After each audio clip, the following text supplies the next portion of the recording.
ওমর ফারুক রাদিয়াল্লাহু তাআলা আনহু অর্ধ দুনিয়ার শাসনকর্তা ছিলেন। সারা জীবন তিনি দোয়া করতেন, আয় আল্লাহ তাআলা তুমি আমাকে শহীদে মওত দান করো এবং নবীর শহরে তুমি আমার মৃত্যু দিয়ে দিও। আল্লাহুম্মা রযুকনি শাহাদাতান ফি সাবিলিক ওয়াজআল মাউতি ফি বালাদি রাসূলিক। এমনটা দোয়া তিনি সর্বক্ষণ করতেন।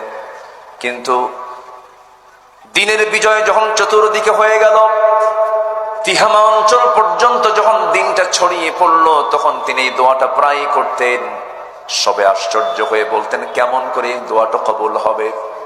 মদিনার শহরে তিনি মৃত্যুও চান, আবার শহীদ হতে চান। মদিনায় তো যুদ্ধ হওয়ার কোনো সম্ভাবনা নাই, কিন্তু আল্লাহর কি ফায়সালা, মহান রব্বুল আলামিন তার এমন দোয়া কবুল করে নিলেন।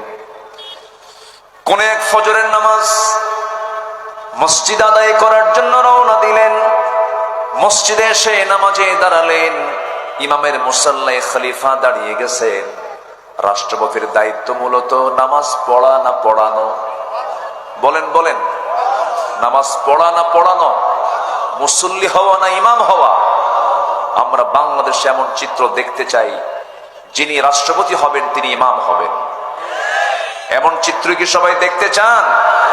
যেদিন দেখতে পাবো বাংলাদেশের চূড়ান্ত রাষ্ট্রপতির পদে অধিষ্ঠিত হয়ে রাষ্ট্রপতি যেদিন বাইতুল মাকরমের খুতবা দিবেন, সেই দিন হবে ইসলামের প্রকৃত বিজয়। সাইয়েদনা ওমর ফারুক রাদিয়াল্লাহু তাআলা আনহু নামাজে দাঁড়ায় গেছেন ইমামের মুসাল্লায়।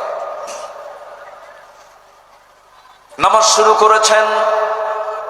প্রথম রাকাতটা পড়েছেন।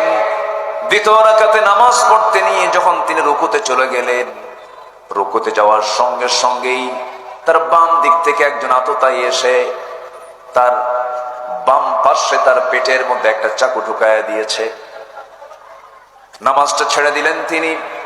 নামাজ ছেড়ে দিয়া তিনি নিজের আত্মরক্ষার জন্য তিনি দাঁড়ায় গেলেন। বুঝে ওঠার আগেই সে আততায়ী সেই জালিম করলো কি, তাকে শক্ত করে ধরে চাকুটা আবার বের করে তল পেটে ডাবল স্টেপ মেরে দিল। দুইবার যখন চাকু ঢুকানো হলো, বিষাক্ত ছুরির আঘাতে তিনি সেন্সলেস হয়ে জমিনে পড়ে গেলেন। প্রথম রাকাত, দ্বিতীয় রাকাত তার পরিপূর্ণ হলো না। প্রথম রাকাত তার আদায় হয়ে গেছে। সেন্সলেস হয়ে কয়েক ঘন্টা জমিনে পড়ে থাকলেন। সমস্ত মুসল্লিরা সেই জালিমকে ধরে ফেললো। কয়েক ঘন্টা পর তিনি চোখটা বুলালেন, চোখটা খুলে ফেললেন। চতুর্দিকে সমস্ত মুসল্লিরা, মুসলমানরা তাকে চতুর্দিকে ঘেরাও করে আছে।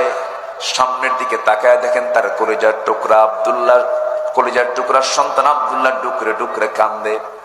ওমরে ফারুক বলছেন, আমার সন্তান আব্দুল্লাহ কান্দো কেন? আমার সারা জীবনের যে প্রত্যাশা ছিল, সারা জীবনের যে আমার দোয়া ছিল আমি যেন শহীদের মর্যাদা পাই, আমি তো শহীদ হওয়ার পথে। আল্লাহ রাব্বুল আলামিন আমার দোয়া কবুল করেছেন। আব্দুল্লাহ তুমি কেঁদো না, হাসি মুখে বিদায় দিয়ে দিবা আমারে। এই কথা বলে আব্দুল্লাহকে বলছেন, আব্দুল্লাহ আমার জন্য পানি আনো, পানির প্রয়োজন। আব্দুল্লাহ দৌড় মারলেন। দৌড় মেরে এক গ্লাস পানি তার বাবার সামনে হাজির করে বলছেন, আব্বে এই যে পানি পান করুন।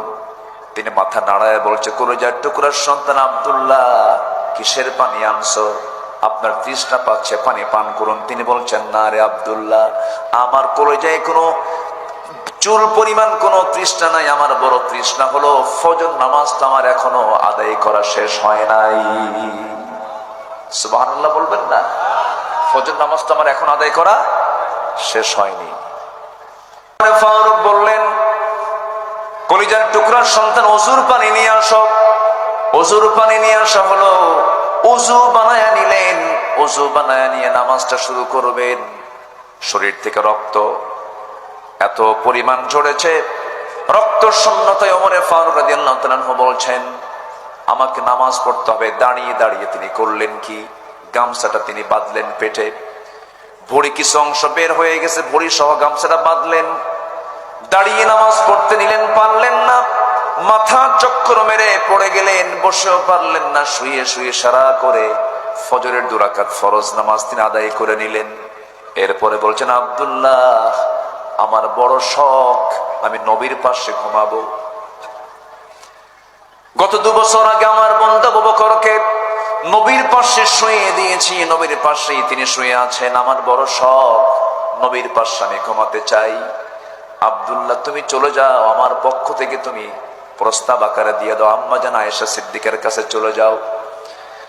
আম্মা জান আয়েশা সিদ্দিকার কাছে গিয়ে যখন দ্বিতীয় খলিফার প্রস্তাবনা যখন তাকে শোনানো হলো, তাকে যখন বলা হলো, কাদা কাদা কণ্ঠে আম্মা জান আয়েশা সিদ্দিকা বলছেন, জগদ্দন্য খলিফাতুল মুসলিমিন আমার কাছে সামান্য একটা জায়গার আবদার করলেন, এটাকে আমি কেমন করে অমান্য করি?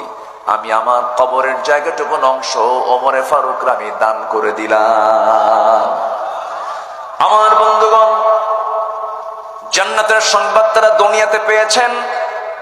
নামাজের প্রতি তাদের কি গুরুত্ব ছিল, মরে যাচ্ছেন, মুমূর্ষু অবস্থা কাতরাচ্ছেন, এমন সময়ে বলছেন, আব্দুল্লাহ ওজুর পানি এনে দাও, 2 রাকাত নামাজ আমার শেষ হয় নাই, সালামটা ফিরতে পারে নাই, নামাজ যেন আমার কাজা না হয়। যেরকম সুবহানাল্লাহ। আমরা আমল ছাড়াই জান্নাত পেতে চাই। সবাইকে নামাজ পড়তে রাজি আছেন ভাই? ভারুখালীর মসজিদ ফজর নামাজে কি এক কাতার হবে না সব কাতার হবে? বলেন বলেন বলেন বলেন, যেন মসজিদ ভরে যায়। যেদিন মসজিদ ভরবে তাহলে ভাববেন যে আপনার ভারুখালীর বিজয় হয়ে গেছে। বলি আলহামদুলিল্লাহ, জোরে বলি আলহামদুলিল্লাহ।